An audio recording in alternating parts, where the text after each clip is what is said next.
Good afternoon, YouTube. So this is a Q&A video, and then I kind of want to give an update on my trailer. So I got one comment asking where did I get the little box or shelf that you can see on top of my trailer. So my local welder, just from next door, I just Googled welder, and I did that last year. And if I need any welding done, he's my go-to guy. So I'm sure if you go on Nextdoor or Facebook, you'll find someone, or you can go take it to a shop.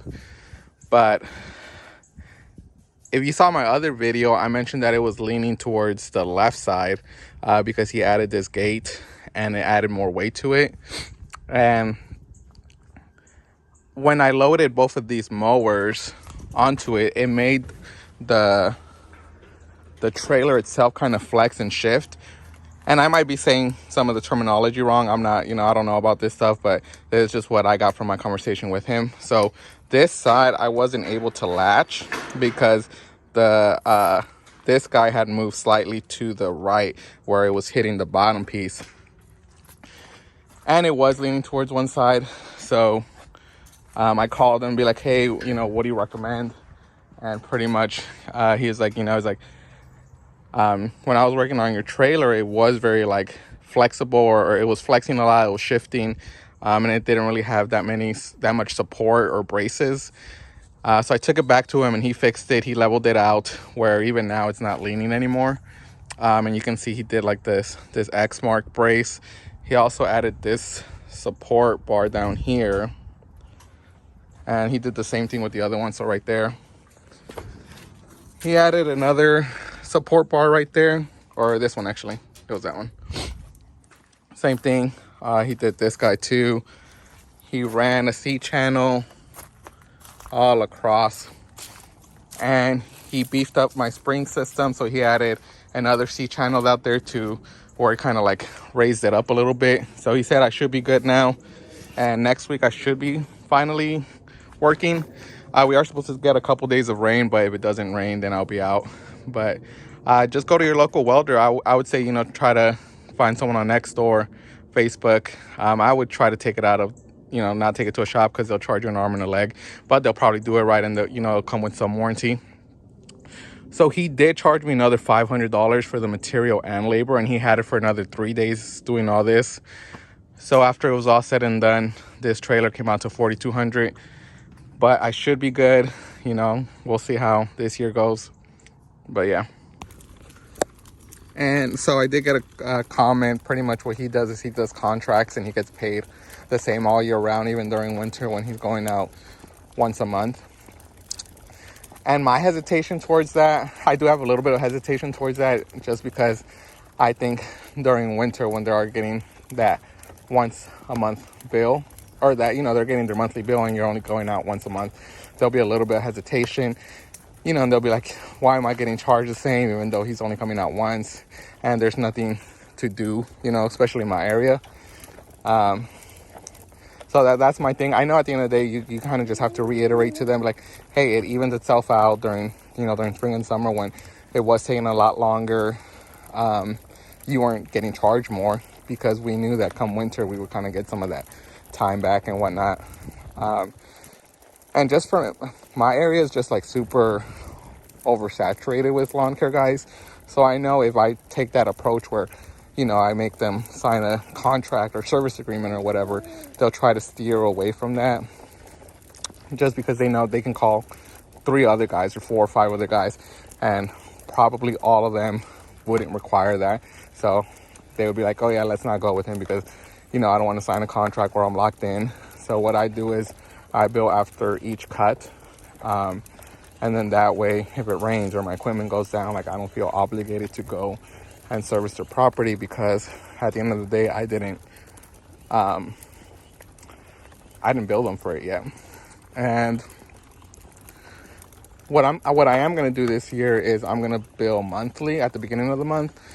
But pretty much from March till November, I'll be going bi-weekly, and it averages out to 19 cuts.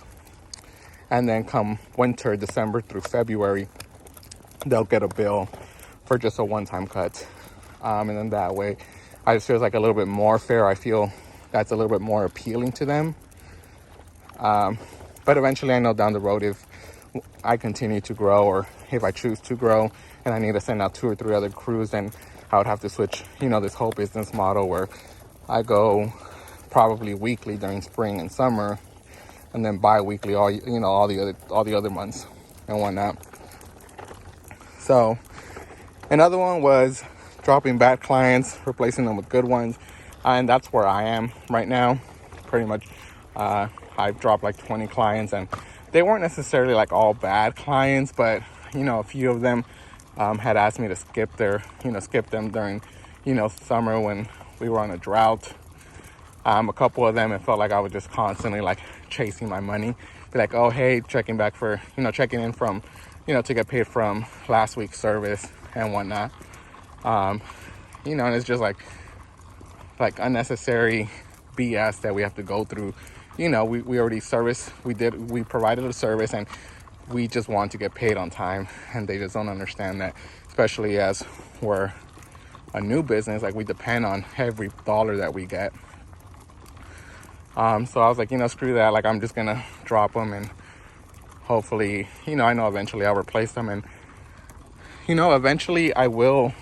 I know I'll hit a point where I won't even care if I get the job or not, because I'm just so busy, but I'm just not there yet. So when I hit that milestone, I know that I'll probably switch over like contracts, having their cards on file and whatnot, where if they sign up, great. If not, then no big deal.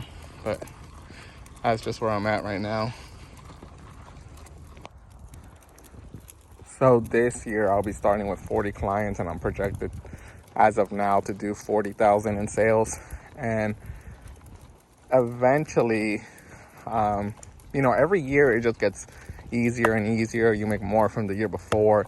But the hardest thing is just starting. When I started, I used a little Corolla, push mower, riding lawnmower, all Ryobi products, to now, everything's pretty much commercial. Everything's commercial grade level. And I don't really advertise anymore, because I know it's mainly like word of mouth, or I get calls from Google. But just start, and then eventually you'll get there. It doesn't happen overnight. It just depends how much time you put into it. I know like a couple people that just started doing their lawn care, and they're blowing me out of the waters, but they're out there hustling and whatnot. I'm kind of like taking it more like the slow approach, where I do go out there and I do try to market myself and whatnot, but I also know that with time, those calls are just going to keep coming in and whatnot. But just start. If you guys have any comments or questions, make sure you guys drop them, and that way I can keep making these videos. But as always, like, subscribe. I appreciate y'all. Peace.